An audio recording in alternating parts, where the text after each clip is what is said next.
अस्सलाम वालेकुम viewers and welcome back to my channel. आज मेरा जो टॉपिक है that is digestion and absorption of fats. Basically ये मेरी जो लेक्चर सीरीज़ है डाइजेस्टिव सिस्टम के हवाले से उसी की कंटिन्यूएशन है। पहले मैंने इंट्रोडक्शन की बात की थी डाइजेस्टिव सिस्टम के, फिर मैंने digestion and absorption of carbohydrates पढ़ाया, फिर digestion and absorption of proteins की बात की। इन सब का जो लिंक्स है वो आपको डिस्क्रिप्शन में मिल जाएंगे। सो आज का जो हमारा टॉपिक है वो है digestion and absorption of fats. ठीक है, तो हम देखते हैं जी digestion and absorption of fats किस तरह से होती है। Starting from the digestion, definitely absorption से पहले डाइजेशन होना ज़रूरी है। सो डाइजेशन किस तरह से होती है फ़ैट्स की, तो आपको पता है कि हमारी बॉडी के अंदर जो फ़ैट है मोस्टली जो हम डाइट में लेते हैं, उसकी वो किस फॉर्म में होता है that is in the form of try acyl glycerol, जिसको आप TAG भी कह सकते हैं। और ये TAG का क्या स्ट्रक्चर होता है, बेसिकली ये एक ग्लिसरॉल का मॉलिक्यूल लिंक होता है विद 3 फैटी एसिड्स जिसको आप ट्राइग्लिसराइड कहते हो। ठीक है, तो ये ग्लिसरॉल और ट्राइग्लिसराइड मिलकर try means 3 chains of fatty acids मिलकर क्या बना लेते हैं, ट्राई एसाइल ग्लिसरॉल बना लेते हैं। ठीक है, तो इस तरह से ये फैट का स्ट्रक्चर होता है जो ह्यूमन डाइट में हम कंज्यूम करते हैं। ठीक है, अच्छा अब होता क्या है डाइजेशन के अंदर, ये जो TAG है वो पेनक्रियाटिक लाइपेजेस के थ्रू, लाइपेज वो एंजाइम होता है जो लिपिड्स या फैट्स को ब्रेक डाउन करता है into their simpler components। तो ये जो ट्राई एसाइल ग्लिसरॉल है वो हाइड्रोलाइज होता है विद दिस पेनक्रियाटिक लाइपेज। ये आपको नाम से पता लग रहा होगा कहाँ से रिलीज हो रहा है, बेसिकली पेनक्रियास से। ठीक है, ये रिलीज हो रहा होता है पेनक्रियाटिक लाइपेज जो कि एक्ट करता है इस TAG पर, इसको हाइड्रोलाइज करता है। हाइड्रोलाइज का क्या मतलब है, इसमें से वाटर को रिमूव कर देता है। ठीक है, और इसमें से वाटर को रिमूव कर देता है और इसको कन्वर्ट कर देता है into one glycerol molecule and ये फैटी एसिड की चेन में फ्री फैटी एसिड्स में कन्वर्ट कर देता है और मोनोग्लिसराइड बना लेता है। ठीक है, किस तरह से बनाता है, हाइड्रोलाइज कर देता है, वाटर को रिमूव कर देता है। किसकी हेल्प से होता है, लाइपेज जो कि एंजाइम है, ये कन्वर्ट हो जाता है into glycerol and fatty acid. ठीक है, सो कितने release free fatty acids and monoglycerides. अब ये हमारे पास लाइपेजेस जो है वो क्या कर रहे होते हैं, बेसिकली डाइजेशन कर रहे होते हैं फैट्स की into glycerol and fatty acid, और यू कैन से मोनोग्लिसराइड और फैटी एसिड। ठीक है, अब डाइजेशन जब हो जाती है, डाइजेशन इतनी ज़्यादा कॉम्प्लेक्स नहीं होती फैट्स की जितनी प्रोटीन्स या कार्बोहाइड्रेट्स की होती है। ठीक है, इसकी जो डाइजेशन है वो स्मॉल इंटेस्टाइन में थोड़ी बहुत स्टमक से स्टार्ट होती है, लेकिन जो स्मॉल इंटेस्टाइन में, मेजर स्मॉल इंटेस्टाइन में इसकी डाइजेशन हो रही होती है, कंप्लीट होती है फैट्स की। ठीक है, तो अब यहाँ पर एक स्ट्रक्चर आता है दैट इज़ कॉल्ड मिसेलीज। जब डाइजेशन कंप्लीट हो जाती है फैट्स की तो यहाँ पर मिसेलीज बनते हैं। ठीक है, अब ये जो मोनोग्लिसराइड्स और फैटी एसिड्स हैं ये क्या करते हैं, एसोसिएट हो जाते हैं with bile salts and phospholipids to form the structures which is called micelles. ये क्यों बनते हैं ये मैं आपको अभी आगे बताती हूँ। इसका रीज़न क्या है कि डाइजेशन के बाद हमने प्रोटीन्स के में भी इस तरह की कोई बात नहीं की थी, हमने कार्बोहाइड्रेट्स में भी इस तरह की कोई बात नहीं की थी कि कोई ऐसा स्ट्रक्चर बनता है मिसेलीज का। तो पहले हम मिसेलीज को देख लेते हैं कि मिसेलीज होते क्या हैं बेसिकली, उसके बाद फिर मैं आपको बताती हूँ कि मिसेलीज की ज़रूरत क्यों है। डाइजेशन, फैट्स की डाइजेशन के बाद मिसेलीज क्यों बन जाते हैं। Micelles are about 200 times smaller than emulsion droplets. ठीक है, इमल्जन ड्रॉपलेट्स कौन से होते हैं, अगर आप पानी के अंदर ऑयल को ऐड करोगे तो आपको पता है वो मिक्स नहीं होते, वो अलग से ड्रॉपलेट्स, वो अलग से ऑयल के जो ड्रॉप्स होते हैं वो तैरना शुरू हो जाते हैं, उनको आप इमल्जन ड्रॉपलेट्स कहते हैं। वो इमल्स हो जाते हैं, उसमें फ्लोट करते रहते हैं, मिक्स नहीं होते पानी के साथ। ठीक है, तो ये इसकी 4 to 7 इसकी आपको साइज़ बताया हुआ है, 4 to 7 nanometre versus 1 micrometre for emulsion droplets. ठीक है, यानी कि मिसाली जो है वो इतने छोटे होते हैं इमल्जन ड्रॉपलेट से। ये क्यों छोटे होते हैं, ये क्यों हम इसके साइज़ को कंपेयर कर रहे हैं, ये मैं आपको भी बताती हूँ। पहले हम मिसेलीज देख लेते हैं कि होते किस तरह से। तो ये बेसिकली इस तरह से राउंडेड सा स्ट्रक्चर होता है एक मिसेलीज का, जिसके अंदर आपको फॉस्फोलिपिड नज़र आ रहे होंगे, मोनोग्लिसराइड नज़र आ रहे होंगे, फैटी एसिड की चेन्स नज़र आ रही हैं, ये ग्रीन में जो आपको नज़र आ रहे हैं बाइल सॉल्ट्स नज़र आ रहे हैं, इसके अलावा कोलेस्ट्रॉल नज़र आ रहा है। तो ये सारा स्ट्रक्चर मिलकर बेसिकली मिसेली बनाता है। ठीक है, ये ऐसा क्यों करता है ये मैं आपको अभी बताती हूँ। हमें मिसेलीज की ज़रूरत क्या है, डाइजेशन के बाद क्यों मिसेलीज बन जाते हैं फैट्स के। Basically micelles are necessary because they transport the poorly soluble monoglycerides and fatty acids to the surface of the enterocytes where they can be absorb. ठीक है, ये एब्जॉर्प्शन के लिए बहुत ज़्यादा इंपॉर्टेंट है। जो एब्जॉर्प्शन होती है फैट्स की वो आसान नहीं होती, डाइजेशन बहुत सिंपलर होती है, लेकिन जो फैट्स की एब्जॉर्प्शन होती है वो थोड़ी कॉम्प्लेक्स होती है। ईजीली फैट्स जो है वो एब्जॉर्ब नहीं होते, उनको पहले मिसेलीज में कन्वर्ट होना पड़ता है क्योंकि they are poorly soluble. Monoglycerides और फैटी एसिड्स क्योंकि इनका साइज़ भी बड़ा होता है तो ये इतना ईजीली क्रॉस नहीं कर सकते, आपकी जो इंटेरोसाइट के सेल्स होते हैं उनको, सेल मेम्ब्रेन होती है उसके सेल्स को क्रॉस नहीं कर सकते, ठीक है। तो इनको अपने छोटे साइज़ में कन्वर्ट होना होता है बेसिकली, जिस प्रोसेस को हम इमल्सिफिकेशन का प्रोसेस कहते हैं। फैट की जो इमल्सिफिकेशन होती है, जो लार्ज ड्रॉपलेट में से स्मॉल ड्रॉपलेट में कन्वर्ट होते हैं, ठीक है। तो ये मिसेलीज बेसिकली आप समझ लो कि इमल्सिफाई होने के बाद ये स्ट्रक्चर बनता है जो उसको big structure of monoglycerides and fatty acids को स्मॉलर ड्रॉपलेट्स में कन्वर्ट करता है, और वो ड्रॉपलेट्स क्या कहलाते हैं, मिसेलीज कहलाते हैं, ठीक है। राउंडेड स्ट्रक्चर्स होते हैं। As well micelles contain fat soluble vitamins and cholesterol, ठीक है। मैंने आपको डायग्राम में दिखा दिया था कि इसके अंदर कोलेस्ट्रॉल भी मौजूद होता है, इसके अलावा इसके अंदर फैट सॉल्युबल विटामिन्स भी मौजूद होती हैं कुछ, ठीक है। ये दीज आर वेरी नेसेसरी ताकि ये इजीली पास ऑन हो जाए फ्रॉम द इंटेरोसाइट, क्योंकि आपको पता है एब्जॉर्ब होने के लिए तो पहले स्मॉल इंटेस्टाइन के सेल से इसको पास ऑन होना पड़ता है एब्जॉर्प्शन के लिए, ठीक है। सो यहाँ पर आपको एक और डायग्राम दिखाई गई है मिसेली की। ये फैटी एसिड मिसेली है। इसके जो हाइड्रोफोबिक पार्ट्स हैं फैटी एसिड्स के और मोनोग्लिसरोल्स के आर इन द इंटीरियर, ठीक है। इसके hydrophobic parts are in the interior, और ये जो बाइल सॉल्ट्स हैं इन्होंने एक्सटीरियर तो इस पर कवर किया होता है, ठीक है। बाइल सॉल्ट्स का क्या फंक्शन होता है आपको पता है कि जो बाइल रिलीज होता है फ्रॉम द लिवर, वो किस लिए रिलीज होता है, इमल्सिफिकेशन। आपने ये टर्म सुनी हुई होगी, इमल्सिफिकेशन ऑफ फैट्स।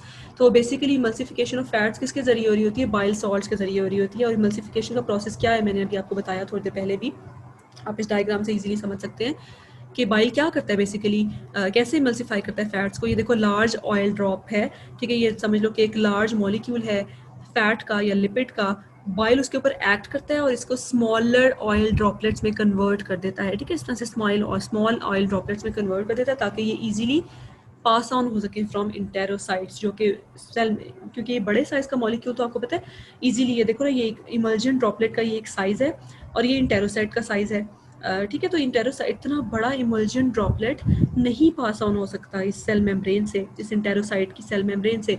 तो इसको पहले इस तरह के मिसेलीज में कन्वर्ट होना पड़ता है। ये जो आपको small small drops type of नज़र आ रहे हैं, ये बेसिकली मिसेलीज हैं। ये पूरा इमल्जेंट ड्रॉपलेट है, ठीक है। इतना बड़ा साइज, बिग साइज मॉलिक्यूल है, ये तो जाहिर है यहाँ से नहीं गुजर सकता, तो इसको किस में कन्वर्ट होना पड़ा, मिसेलीज में कन्वर्ट होना पड़ा। इतना स्मॉलर साइज में कन्वर्ट होते हैं, फिर जाकर ये इजीली एब्जॉर्ब होते हैं इनटू दिस इंटेरोसाइट। तो ये रीज़न है कि मिसेलीज क्यों बनते हैं आफ्टर डाइजेशन ऑफ फैट्स, ठीक है। ये क्योंकि इतने बड़े साइज़ के जो मॉलिक्यूल्स हैं वो गुजर नहीं सकते इंटेरोसाइट्स में से, उनमें से एब्जॉर्ब नहीं हो सकते, सो उनको स्मॉलर स्ट्रक्चर में कन्वर्ट होना पड़ता है। वो किसके थ्रू होता है, इस बाइल की हेल्प से होता है, जो इस लार्ज जो मॉलिक्यूल्स हैं उसको इमल्सिफाई करते हैं इनटू स्मॉलर मॉलिक्यूल्स, ठीक है। सो यहाँ पर micelles are small enough to penetrate membrane of intestinal cells, that is the reason why micelles are formed. लेकिन यहाँ पर बड़ा ही एक ट्विस्ट है। यहाँ पर मैं जैसे आपको पहले भी बताया था कि डाइजेशन बहुत आसान है फैट्स की, लेकिन एब्जॉर्प्शन थोड़ी सी कॉम्प्लेक्स है। अब जब एक दफ़ा वो सेल मेम्ब्रेन में से गुजर जाते हैं ना, तो उसके बाद वो फिर से ये जो फ्री अमाइनो एसिड्स और फ्री फैटी एसिड्स और मोनोग्लिसरोल्स हैं वो फिर से ट्राइसाइक्लिसरोल्स बना लेते हैं। ये मैं आपको आगे क्लियर करती हूँ कि किस तरह से बताते हैं, ठीक है। अब एक दफ़ा एपिथेलियल सेल्स, जो कि जिनको हम specialized kind of epithelial cells कहते हैं, इंटेरोसाइट्स, जो स्मॉल इंटेस्टाइन के सेल्स हैं, ठीक है। तो वो जब वहाँ से एंटर हो जाते हैं मिसेलीज के थ्रू, एब्जॉर्प्शन हो जाती है, एक दफ़ा एंटर हो गए वो सेल्स के अंदर, यहाँ पर आप देख लो, यहाँ पे मैं दोबारा आपको समराइज़ कर देती हूँ। ये लार्ज लिपिड का ड्रॉपलेट था, बाइल सॉल्ट्स ने उनको मिक्स करके उनको एमल्सिफाई कर दिया, उनको मिसेलीज बना दिया, स्मॉलर स्ट्रक्चर में कन्वर्ट कर दिया, ठीक है। अब इसमें कोलेस्ट्रॉल भी मौजूद है, फैट सॉल्युबल विटामिन्स भी मौजूद हैं। इसके अलावा यहाँ पर हमारे पास जो है वो फॉस्फोलिपिड्स भी मौजूद हैं, ठीक है। और फिर ये मज़ीद इनके ऊपर पेनक्रियाटिक लाइपेज एक्ट करता है और इनको फैटी एसिड और मोनोग्लिसराइड में कन्वर्ट कर देता है, और ये इजीली फिर यहाँ से पास ऑन हो सकते हैं इनटू दिस इंटेरोसाइट, ठीक है। अभी जैसे ही इस इंटेरोसाइट में पहुँचते हैं तो ये क्या करते हैं, यहाँ पे जो ट्विस्ट है वो क्या है कि ये जैसे ही एंटर होते हैं, एब्जॉर्ब होते हैं इनटू दिस इंटेरोसाइट, ये दोबारा से फैटी एसिड और मोनोग्लिसराइड बना लेते हैं, दोबारा से अपनी उस फॉर्म में कन्वर्ट हो जाते हैं। मींस ये फैटी एसिड और मोनोग्लिसराइड कंबाइन होकर फिर से ट्राइसाइल ग्लिसराइड बना लेते हैं, ठीक है। फिर से वही TAG बना लेते हैं। तो अब रीज़न क्या है इसकी, यानी कि वो जो मिसेलीज बने थे वो सिर्फ और सिर्फ इन फैटी एसिड और मोनोग्लिसराइड को इस जो इंटेरोसाइट का जो मेम्ब्रेन है उसमें से एब्जॉर्ब कराने के लिए बने थे। जैसे ही वो इंटेरोसाइट के अंदर एंटर हो जाते हैं, उनका ये मिशन पूरा हो जाता है कि वो एब्जॉर्ब हो जाते हैं फ्रॉम ह्यूमन इनटू द इंटेरोसाइट, तो वो फिर से ये जो फैटी एसिड और मोनोग्लिसराइड है वो दोबारा से ट्राइसाइल ग्लिसराइड बन जाते हैं, ठीक है। अब ये जो ट्राइसाइल ग्लिसराइड्स हैं, डेफिनेटली इन्होंने किसका पार्ट पढ़ना है, इन्होंने जाकर ब्लड स्ट्रीम में एब्जॉर्ब होना है, ठीक है। आगे एक और ट्विस्ट भी आ रहा है इसके अंदर। अब इन्होंने जाकर ब्लड स्ट्रीम का हिस्सा बनना है, ठीक है। अब ये डायरेक्टली भी ब्लड स्ट्रीम का हिस्सा नहीं बनते।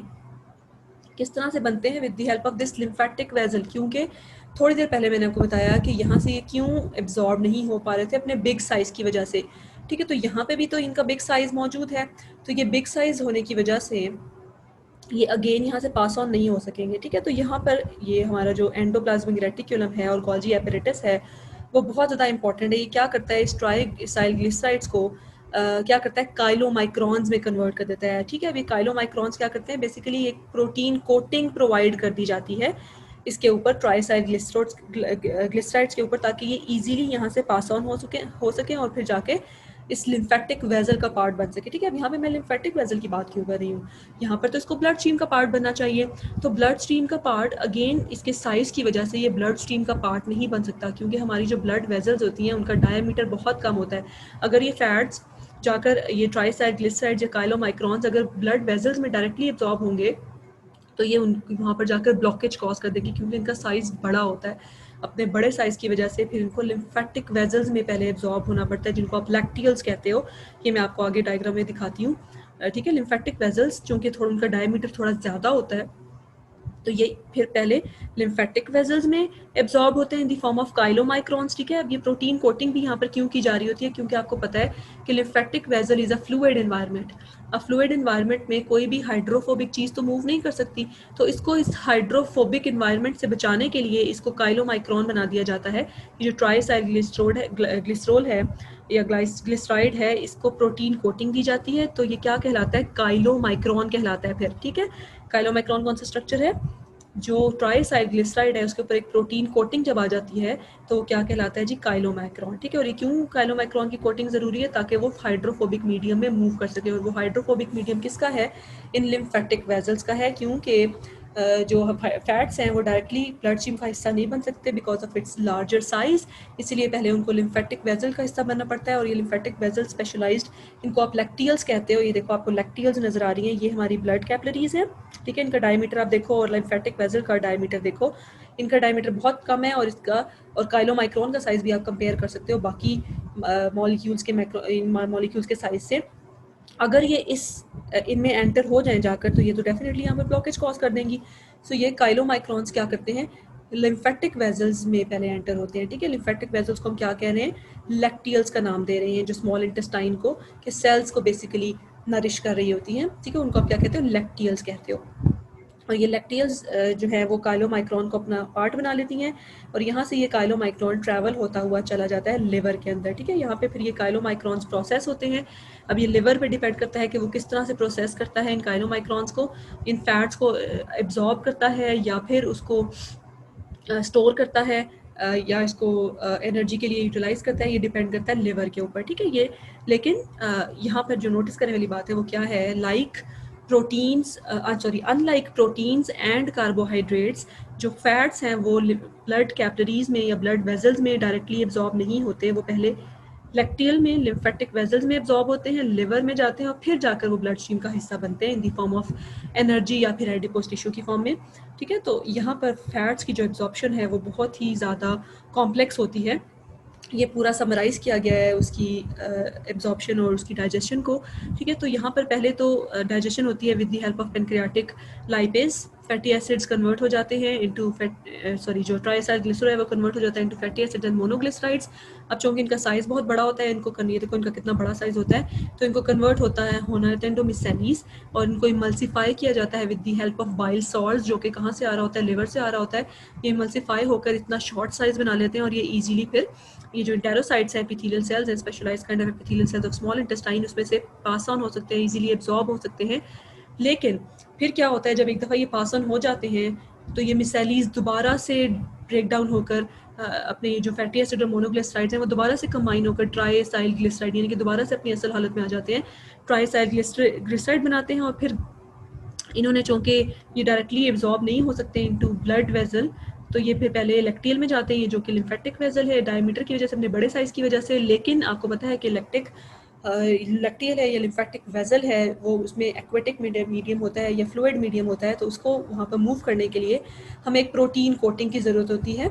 जिसको कि आप ये काइलोमाइक्रोन कहलाता है। अब ये स्ट्रक्चर जिसके अंदर ट्राइसाइक्लिसरॉल कोटेड है विद प्रोटीन कोटेड, उसको आप काइलोमाइक्रोन कहते हो। काइलोमाइक्रोन जो है वो किसका पार्ट बन जाता है, लैक्टियल का या लिम्फेटिक वेसल का बन जाता है, फिर वो लिवर की तरफ मूव कर जाता है और फिर फाइनली ब्लड स्ट्रीम का हिस्सा बनता है। ठीक है, so fatty acid and monoglycerides are emulsified by bile salts to form micelles. Then fatty acids enter the epithelial cells and link to form ट्राइसाइक्लिसराइड्स। ठीक है, दोबारा से ट्राइसाइक्लिसराइड्स बना लेते हैं। अब ये ट्राइसाइक्लिसराइड्स के साथ क्या होता है, they combine with the proteins inside the Golgi body to form chylomicrons. अब ये काइलोमाइक्रॉन्स जाकर हिस्सा बन जाते हैं किसका, लैक्टियल का, जो कि लिम्फेटिक वेजल्स हैं। Chylomicrons enter the lacteal and are transported away from the intestine, और उसके बाद कहाँ चली जाती हैं, लिवर में चली जाती हैं, और फिर बाद में जाके ये जो फैट्स हैं वो प्रोसेस होते हैं इनटू लिवर के। उसने एनर्जी प्रोवाइड करनी है आपकी बॉडी सेल्स को, या फिर स्टोरेज करनी है। ठीक है, फैट सेल्स को स्टोर करना है या एनर्जी प्रोवाइड करनी है, यानी कि फर्दर ब्रेक डाउन करना है एनर्जी प्रोवाइड करने के लिए। So as chylomicron travels through the lymph, they distribute triglycerides to the tissues that needed. तो ये डिस्ट्रीब्यूट लिम्फ जो है, जाहिर है वो आपको पता है, वो भी उनका भी कांटेक्ट होता है like blood vessels with the cells. तो वो जो जिन जिन टिश्यूज़ को ट्राइसाइक्लिसराइड्स की ज़रूरत होती है, फैट्स की ज़रूरत होती है, उसको साथ साथ सप्लाई करती जाती है lymph. And only 20% of triacylglycerols are delivered to liver where the either used for energy obtain or store। ठीक है, अब ये लिवर पे डिपेंड करता है कि वो उसको एनर्जी ऑब्टेन करने के लिए यूज़ करेगा या फिर उसको स्टोर कर देगा for the further use, for the future use.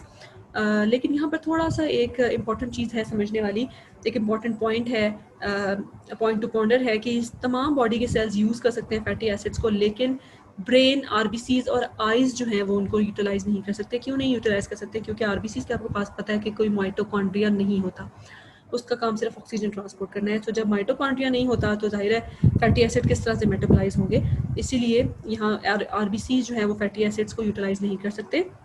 इसी तरह से जो ब्रेन हमारे जो कि सेंट्रल नर्वस सिस्टम का हिस्सा है, CNS stands for central nervous system, वो भी फैटी एसिड्स को यूटिलाइज नहीं कर सकते, ब्लड स्ट्रीम से फैटी एसिड्स को नहीं पिकअप कर सकते। क्यों, क्योंकि there is a blood brain barrier, क्योंकि वो इंटरस्टिशियल फ्लूइड को क्रॉस नहीं कर सकता। ठीक है, जो ब्रेन को बेसिकली बात कर रहा होता है, सही है, because there is a blood brain barrier.